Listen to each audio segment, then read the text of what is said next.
your Etsy shop stats suck. I know they do because you tell me they do. You want to look into them, but you see some little search terms, but you want to know more about your customer. Where are they coming from? What's this direct? You just want more details and you're not getting them on Etsy. Possibly some of you knew from the old Google Analytics, the Universal Analytics, you were able to find some stuff, but now that is gone and we're on to Google Analytics 4, and it's a bit of a minefield. So I've been digging in there, whipped its butt somewhat to find out all the terms. Now, if you haven't switched over to GA4 for your Etsy shop, I'll link to some articles from Anthony Wolf of eRank. He talks you step by step if you haven't switched over yet or if you hadn't connected up your Google Analytics. And just to explain why this is kind of good, this is giving you data from Google. You are given Google permission to go into your Etsy shop and look at certain data. So it's like a second data source if for some reason you didn't trust what Etsy was telling you. I have no idea why you would be like that. But anyway, so here it is. This is my Google Analytics account all set up. But it's kind of confusing. It always has been. We want to find out some things. So I found something. So this is the homepage that you get. It tells you the users to your shop in the last hour. So hello, somebody from Germany in the last 30 minutes. But let's be fair, most of us who are listening to my videos, and this is like really early in the morning as well, but most of you who are listening to my videos don't have massive amounts of traffic in the last 30 minutes. Else you wouldn't be here listening. You'd be dealing with all your millions of orders. So, yeah, and also some of this data doesn't seem to make much sense at all. And that is because Google Analytics is not set up for Etsy. It's set up for like everybody who runs a website, a shop, or anything like that. So you get lots of data. So not everything's relevant. One thing here we see conversions, that's like sales or whatever else. Etsy doesn't let Google access your sales data. So that's a limitation, but it's not a big deal. You can go into your Etsy shop and see sales. And also you couldn't dig down so directly that you could find out the keyword and the location and the age and the time of day of the one person that bought from you, because that's too much data on one person. Yeah, the other limitation here is it's only gathering data from people who are searching on the website. We're not seeing people who are using the app. So perhaps a little email to Etsy asking them, would it be possible to sort this out for the apps as well, so we get that extra data? But anyway, so this is your homepage.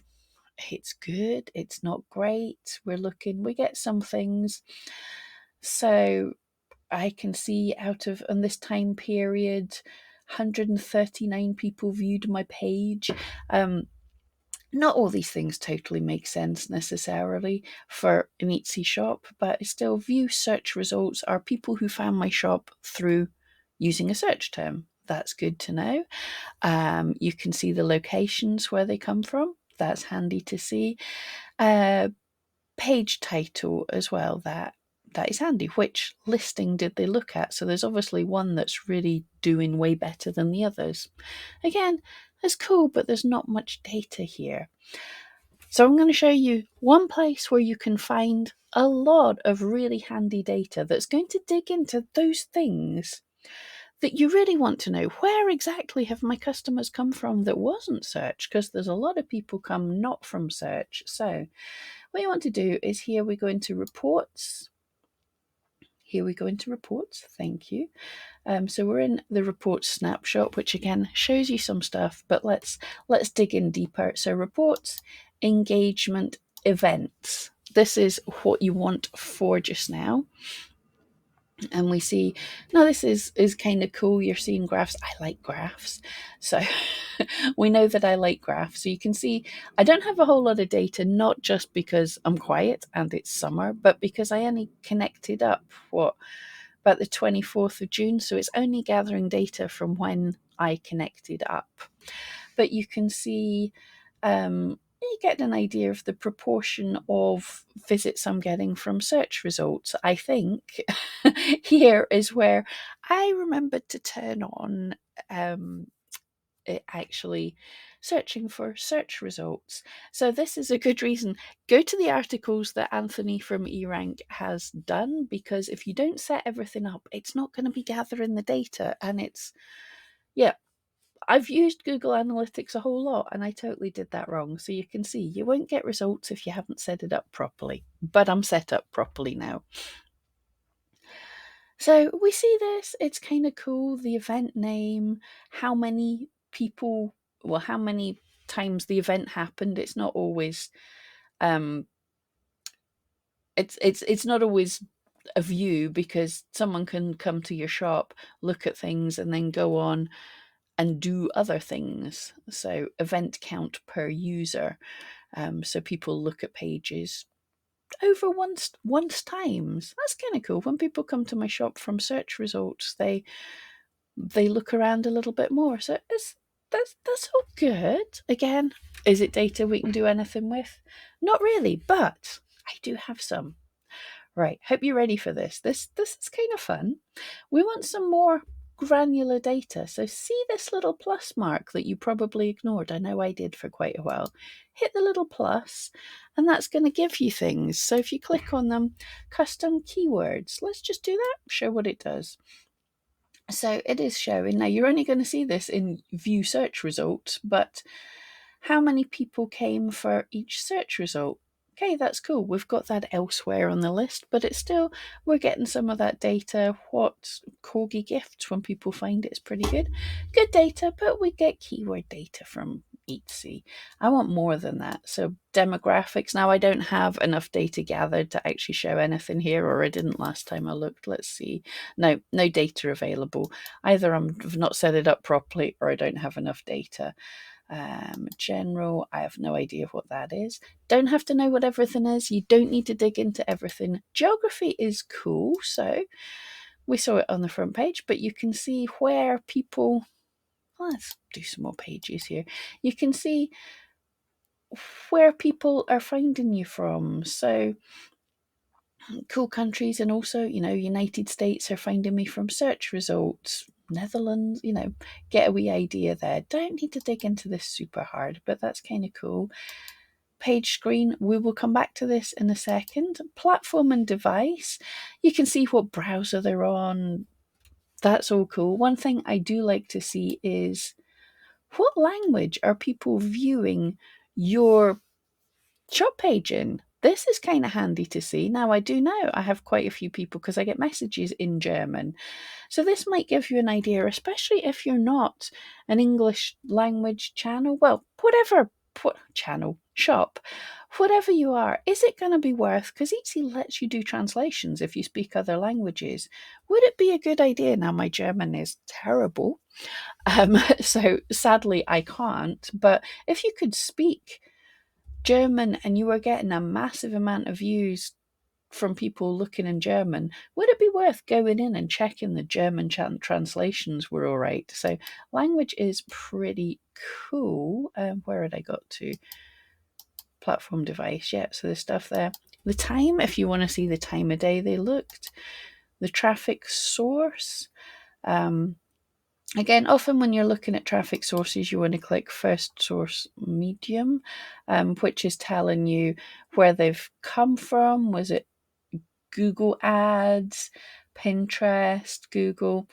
So that's all handy to see. You've got it on other pages as well, but this is handy. Page view from emails, affiliate windows. Is that Etsy offsite ads affiliate things? That's cool. Oh, even, yeah, a referral from a blog. Yeah, Blogspot's driving traffic. That's cool. Yeah, so that's handy to see the actual pages. But what we want, let's see if I click the right button first time. Yes, page screen. So we're on, what are we on? We're on reports, engagement, events, page screen, landing page, and query string. This is cool because this shows not only where did the people, where did they come to, but it tells you the exact page. Now, okay, there's my listing, Black Cat Book. Yeah, we know this. That's the title of my listing. That's the listing ID number. That's cool. But if they've not just come to something direct, it tells you kind of the route they took to get to you. So I can't figure out how to scroll this nicely. Oh, yeah. So you get little bits of the code shop home feature. So is that someone coming from my featured items on my shop home? So what you can do, if you see a little code here that sounds interesting, you can copy it. Now, I don't necessarily know what all these things mean, but you can get an idea. And this little search box that took me forever to find because it's below the graph and it just looks like it's something to do with the graph. But if you paste this little code you found in the URL, in fact, silly me, there's a way I can show you how to figure out if this is the thing. But if you paste it here, it shows you all the pages that found you for all the people that found you for something that says shop home featured. So, yeah. So, okay, if I want to see if that string, if that little code there actually does work for, was it for one of my featured things, I can go to, should we go to my shop? No, don't know who they are.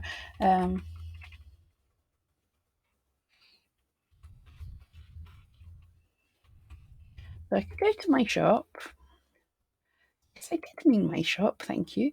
And then, so if I click on one of my listings, let's go with him, he's not getting much love. So if I click on this, I can see the URL at the top of my screen and I can have a look and see what are the codes. Yep, shop home feet. So that means this is all the people that clicked on my listings from the featured. So is it worth having listings featured? Which ones are getting clicks? That's handy to know. Is there even more that we can know? There is indeed. Okay, so one thing that people complain about a lot, will this show up on my item? Because yes. One thing that people complain about a lot is at the bottom of a listing. Sorry, I'm scrolling again. I'll make you all feel ill. At the bottom of the listing, there's other listings that other people have made. There's also yours as well. And people worry this is causing people to click away. And I always say, well, perhaps it's causing people to click away, but it could also be causing people to click to you from other people's pages. But first of all, let's have a look. Is there a way if we can see if people even scroll down this far and actually have a look at any more of my items? So I click on it. That opens with its own little unique code. We have a wee nosy across. Ref equals related. That sounds so. Yes, related to my items. That sounds like the thing. So you just take that little code and you pop it in there. What shows up? So that's not many people looking at my listing. I think that's one German person because it even showing you the language they see the page in. That's the URL they got. Okay, so people aren't doing that much. So if people aren't coming down to more from my shop, it's very unlikely that they're coming down this far. But if they are, let's have a look. That is gorgeous. So I'm going to click on this. So this is related items. So is there any way for me to see if people are coming in? Yes. People are coming in from other people's listings and clicking on the similar listings. Well, I think internal similar listing would very much be the thing that does that. So are people coming to my listings from other people's listings? So rather than complain that we might be losing people, are we gaining people? Are we? Are we? Are we? Yeah, it's not allowed. That's probably like 2 people instead of 1. But people are coming and clicking. This is a cool one. We can see what the listing is. What is it that people are liking? That's kind of cool. Another thing, let's Now, you can do that with any kind of page. Say you were searching on Google, you're on a blog and you saw an Etsy ad. If you click on it, when you get to Etsy, look at the code and see if there's anything you can pick up from it. But there's also, I bet you I won't be able to find this now. I said, oh yeah, here we go. I saw this one. Source newsletter campaign Etsy finds. Now, this kind of has me worried. It probably sounds like Etsy sent some of my listings out on an Etsy Find newsletter.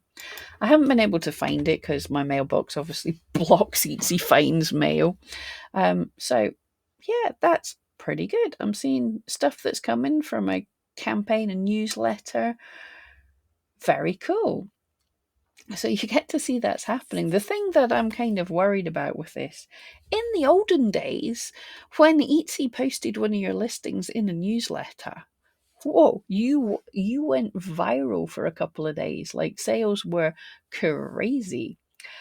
And now Etsy showed me in an Etsy Finds newsletter, and I got a handful of views. That's like maybe 4 views. So yeah, that kind of sucks, but it's good to know. But obviously, I've not been running this data for very long as well, but that might explain why I've had some sudden spikes and I couldn't see where they were coming from because they were coming from an Etsy newsletter. There could probably be more people searching, finding it on their phone if they click through from their phone. So that gives me some ideas, but I can see things that are happening. So you can, even without knowing what the code are, you can look and see, okay, what are these codes? Order most relevant, that's search type. Gallery means they're looking at the pictures in a gallery, and the search query, oh look, there's people searching for my shop name. That's kind of good to know. So yeah, you can just have a nosy in this. This is hang on, this is interesting. When we read the rest of the code here, so newsletter, Etsy finds, mentor experiment, mobile finds. So it's no idea what that means, but we're not supposed to be seeing views from mobile. So it's someone who's gone onto their browser anyway. But so yeah, you can see the search terms, but you can also see, if you look at these little strings, what's going on. You can see here's one that's a listing that sold within a couple of hours of being listed. So it never really got any views from search or something, but yeah. What percent of your viewers are coming from people, went too far, people getting notifications? That's interesting to know. Yeah, so a few people came along from, I assume that's notifications because it's all for that listing, and that's the only new listing I've done in a while. So super interesting. So right, I won't bore you anymore with that. I just found that a super interesting way to quickly dig into some analytics, and I learned some stuff there. You can quickly see, are people coming to my shop from the related things at the bottom of someone else's? Yeah. Can I see which listing they came from? At the minute in time, no, I totally can't. But hey, hopefully I can figure that out one day. But Google Analytics is confusing. If you are finding this too much, you don't want to dig into all of this, I'm a nerd, I enjoyed it. But the good news is that eRank is now supporting GA4 connection. For those that don't know, I also work for eRank, but I'm making this videos on this channel are all my own. But eRank found out at the same time as the rest of us did that Etsy was supporting GA4. We really thought they weren't going to do it. So the guys hadn't worked on anything with our traffic stats tool. The traffic stats tool is something that takes all the data from Google Analytics and shows you it in a friendly fashion. So when Etsy made this change, the team were like, we've got to update the tool. They've updated the tool, and you can now migrate to your GA4 to get the data from there. If you'd already set up traffic stats, there'll be a wee red button to say switch over to GA4. I can't remember exactly what it says. Or if you haven't set up your traffic stats yet, there'll be a button to connect. And then when you click on that, it's going to ask you to log into your Google account, whichever one's connected to your Google Analytics, if you've got more than one. So log into that. There is going to be a pop-up that says, are you okay with eRank seeing this kind of stuff? eRank has worked with Google to make sure what they're doing with the data is all cool. Only you are seeing your data. I can't dig into your Google Analytics data. It's for you. So that's all cool. So you just say cool, cool, cool. And then it's going to search for the analytics IDs. So if you've got more than one, if you'd set up the universal analytics before, or you've got more than one account, just make sure you're picking your Google Analytics 4 account for your Etsy shop. That's the code that you pasted into your Etsy shop if you can't remember what it was. Click on that. eRank will do its magic and start connecting you, and then you'll be able to see all this data in a much easier form. I've got videos on the traffic stats tool if you want to see what kind of data you're going to get there. Anyway, I hope you enjoyed this, and I'll see you in the next video.